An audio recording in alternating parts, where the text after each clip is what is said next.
प्रिय संस्कृत मित्राणि, नमः संस्कृता संस्कृत दिवाड़ी गंगा चैनल पर अभी हमने पिछले क्लास में बताया था कि टेट की परीक्षा होने वाली है, संभावित डेट है और डेट कंफर्म भी हो चुकी है। उसी क्रम में हम यूपी टेट के जो संस्कृत के 30 प्रश्न हैं उसकी चर्चा करेंगे। उससे संबंधित जितने भी प्रश्न होंगे, आपको जो भी चीज़ें पढ़ाई जाएंगी, कैसे प्रश्न बनेंगे, इन सब की चर्चा होगी। तो आइए आपका समय न लेते हुए सबसे पहले हम जानते हैं कि यूपी टेट में वर्ण विचार, वर्णों से प्रश्न बहुत आते हैं। 3, 4, 5 प्रकार के प्रश्न आते हैं और 4, 5 में 3, 4 तो बहुत आसान होते हैं, इनका उच्चारण स्थान क्या हो, लेकिन कुछ प्रश्न 1 या 2 प्रश्न घुमा कर पूछ दिए जाते हैं। तो हम उन सब प्रश्नों की चर्चा करेंगे। तो आप ज़्यादा से ज़्यादा जुड़िए और पसंद आए तो लोगों को शेयर कीजिए। तो सबसे पहले जो है हम संस्कृत पढ़ रहे हैं यूपी टेट से संबंधित। तो संस्कृत के लिए तो पहले पहला ही प्रश्न बन जाएगा कि संस्कृत जो यह शब्द है किन किन शब्दों से मिलकर बना हुआ है, किन किन शब्दों से मिलकर बना हुआ है। संस्कृत शब्द किन किन शब्दों से मिलकर बना है, आखिर इसकी सिद्धि क्या है। तो जब देखा जाएगा संस्कृत में सम उपसर्ग है, क्या है पूछेगा संस्कृत में क्या उपसर्ग है, सम उपसर्ग है, प्लस क्री धातु है और उसके बाद त प्रत्यय है। इतनी चीज़ें हैं, सम उपसर्ग है, क्री धातु है, त प्रत्यय है और यहाँ पर सुट का आगम होता है। किसका? सुट का आगम होगा, सुट का आगम। तो एक चीज़ यहाँ पर क्लियर हो गई कि संस्कृत में स जो म है वह अनुस्वार हो जाता है, म अनुस्वार हो जाता है। ये स कहाँ से आया? ये स सुट के आगम से आया। तो आपको उतना डीपली नहीं पूछेगा, सामान्यतः जानिए कि सुट का आगम में ट की हलंत्यम से इत संज्ञा तस्य लोप से लोप। स में जो उ है वह उच्चारण के लिए था। तो आपको एक सूत्र पढ़ाया जाएगा उपदेशे यानी आद्योच्चारणम, माने जो महर्षि ने मुनियों ने प्रथम बार जिनका वाचन किया वह उपदेश की अवस्था में होते हैं। तो यह उ भी जो था उपदेश की अवस्था में था, तो उपदेशे अजर अनुनासिक से इसका भी लोप हो गया, बचेगा यहाँ पर श। यही स यहाँ पर दिखाई पड़ता है, यही स यहाँ पर दिखाई पड़ता है। यहाँ तक समझ गए? सबका लोप होकर आधा श बचेगा, तो वही बनता है म अनुस्वार में चला गया। क्री है त में क की लसक को तद्धिते से इत संज्ञा, हम सब इत संज्ञा बताएंगे, अभी केवल फिलहाल समझिए। क की लसक को तद्धिते से इत संज्ञा, तस्य लोप से लोप हो जाएगा, बचेगा त। जब जोड़ देंगे संस्कृत बन जाएगा। क्या बन जाएगा? संस्कृत बन जाएगा। तो इससे 2 प्रकार के प्रश्न बने। हम कहा ना प्रश्नों की चर्चा के साथ चलेंगे, आपको 0 लेवल से बताएंगे कि संस्कृत में सम उपसर्ग है, क्री धातु है, त प्रत्यय है और इसमें सुट का आगम होता है। ट का जो है हलंत्यम से इत संज्ञा, सु के उ का जो है उपदेशे अनुनासिक से इत संज्ञा, तस्लोप से लोप, बचेगा स। जब मिला देंगे तो बन जाएगा संस्कृत। क्लियर हो गया? अब दूसरी प्रकार के प्रश्न यहाँ बनते हैं कि ये तो संस्कृत हो गया, इसी तरह व्याकरण शब्द आएगा। इसी तरह क्या आएगा? व्याकरण।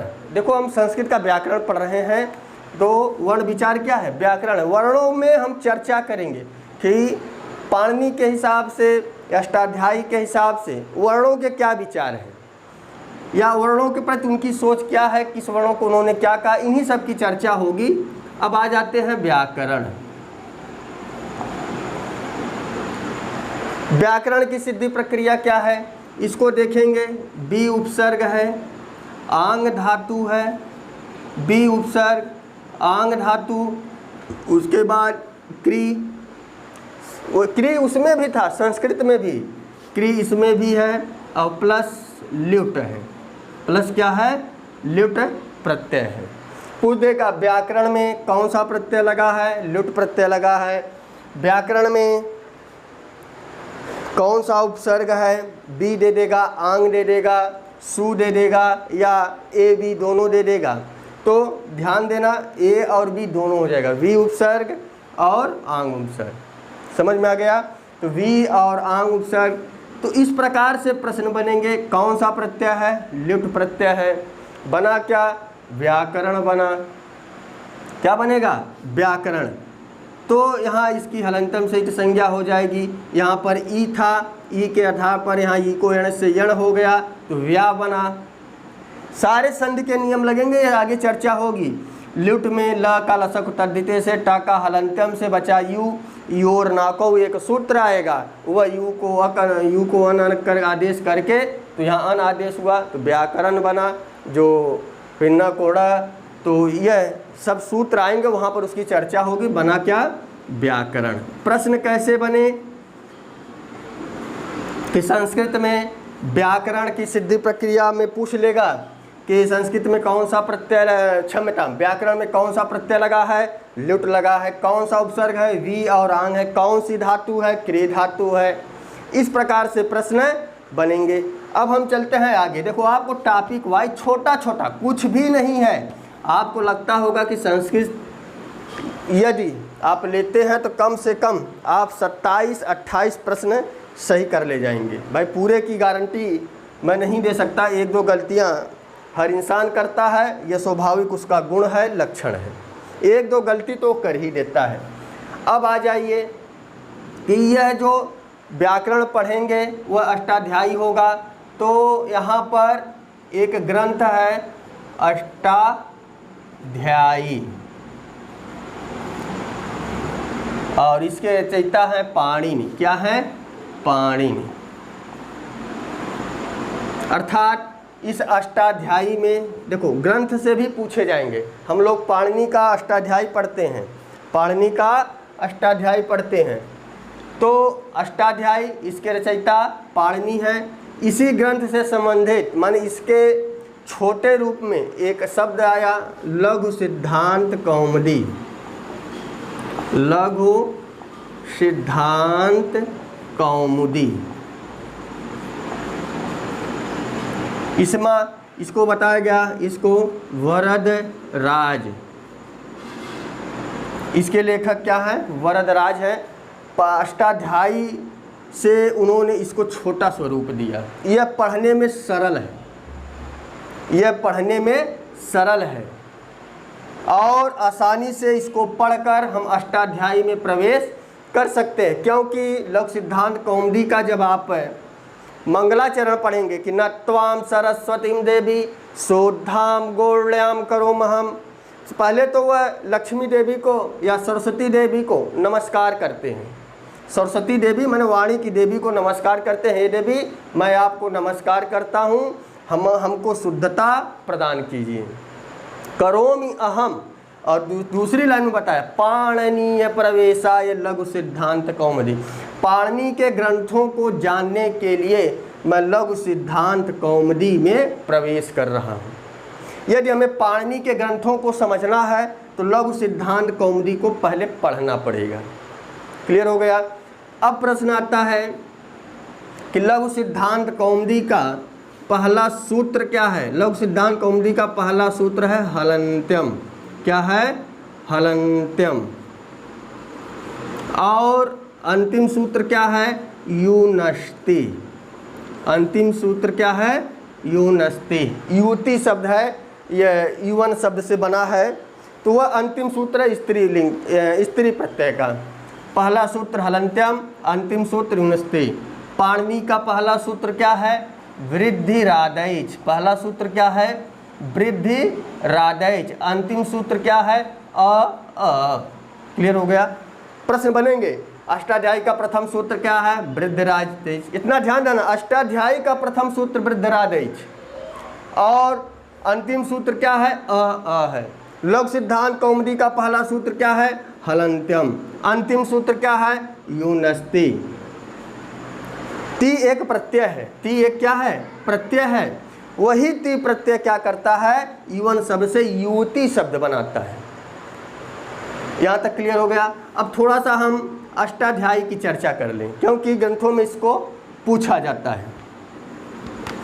इसको ग्रंथों में पूछा जाता है, तो आप नोट्स बनाना चाहें तो कापी पेन लेकर बैठ जाइए, बनता रहेगा, आप नोट्स लिखते रहिए जो आपको ज़रूरी हो। अष्टाध्यायी में 8 अध्याय हैं। कितने अध्याय हैं? 8 अध्याय हैं।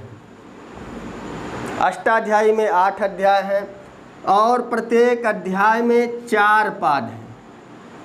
प्रत्येक अध्याय में कितने पाद हैं? 4 पाद हैं। प्रत्येक अध्याय में 4 पाद हैं।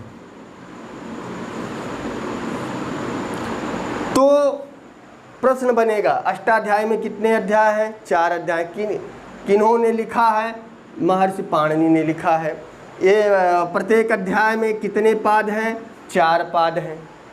तो अष्टाध्यायी में कितने पाद हैं? तो 8 गुणे 4 करेंगे तो कितना आ जाएगा? 32। अब प्रश्न बनेगा कि अष्टाध्यायी में कितने पाद हैं? तो अष्टाध्यायी में 32 पाद हैं। और इसमें सूत्रों की संख्या कितनी है? सूत्रों की संख्या कितनी है?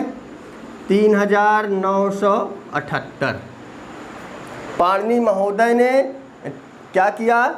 इस अष्टाध्यायी में 3978 सूत्र हैं, 78 सूत्र हैं, जिसे लगभग 4000 माना जाता है। पूछ देगा कि अष्टाध्यायी में कितने सूत्र हैं। अगर ये ऑप्शन ना मिले, 4000 वाला ऑप्शन होगा, तो लगभग क्या है? 4000 सूत्र हैं। यहाँ तक क्लियर हो गया। अब इस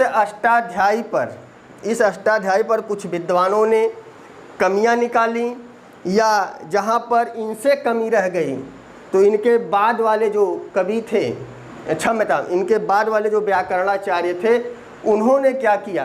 कुछ इसमें संशोधन किया अष्टाध्यायी में। तो जब संशोधन किए, इसीलिए कभी कभी पूछता है कि व्याकरण के त्रिमुनि कौन हैं? व्याकरण के त्रिमुनि कौन हैं? त्रिमुनि कौन है? तो 3 नाम आता है। पहला तो पाणिनि जी का आ जाएगा, महर्षि पाणिनि। इनकी रचना क्या है? अष्टाध्यायी है। इनकी रचना क्या है? अष्टाध्यायी है। इन्हें कहते क्या हैं? सूत्र लिखे हैं सारे, इसीलिए इन्हें सूत्रकार भी कहते हैं। क्या कहते हैं? सूत्रकार। इन्हें क्या कहते हैं? सूत्रकार कहते हैं। पूरे ध्यान से देखिए, पूछ देगा पाणिनि है वार्तिककार, भाष्यकार, सूत्रकार, तो आपका विकल्प क्या हो जाएगा? कि पाणिनि सूत्रकार है। इतना क्लियर हो गया। दूसरे आते हैं कात्यायन। दूसरे क्या आते हैं? कात्यायन। इनका दूसरा नाम है वररुचि। दूसरा नाम क्या है? वररुचि। इन्होंने पाणिनि के ग्रंथों पर वार्तिक लिखा। जहाँ जहाँ उन्होंने कुछ कमियां लगी कि नहीं ये चीज़ भी होनी चाहिए, वहाँ पर इन्होंने वार्तिक लिखा। यहाँ तक क्लियर हो गया। तो इसीलिए इन्हें वार्तिककार कहते हैं। इसलिए उन्हें क्या कहते हैं? वार्तिककार कहते हैं। इसलिए इन्हें क्या कहते हैं? वार्तिककार कहते हैं। क्योंकि कात्यायन दूसरा नाम इनका वररुचि है, इसीलिए इन्हें वार्तिककार कहते हैं। तीसरा हमारा आता है पतंजलि। क्या आता है? पतंजलि।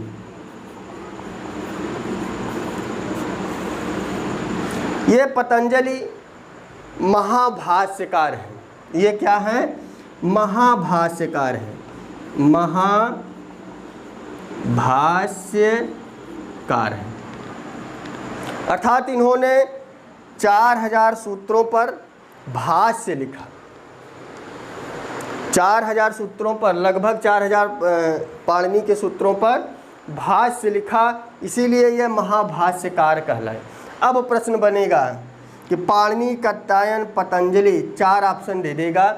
ऊपर प्रश्न पूछ देगा कि महाभाष्यकार हैं, तो पतंजलि विकल्प से। वार्तिककार हैं कात्यायन या वररुचि, या तो कात्यायन को हटाकर वररुचि नाम दे देगा। क्लियर है यहाँ तक? सूत्रकार हैं अष्टाध्यायी के, तो यहाँ पर है पाणिनि। दूसरा प्रश्न बनेगा कि इन तीनों में से, निम्नलिखित में से जो है त्रिमुनि के अंतर्गत नहीं आता, पाणिनि, कात्यायन, पतंजलि और उसके बाद वशिष्ठ, तो क्या नहीं आता? वशिष्ठ। तो चौथा विकल्प सही है। देखो प्रश्न नकारात्मक में भी पूछे जा सकते हैं और सकारात्मक पक्ष में भी।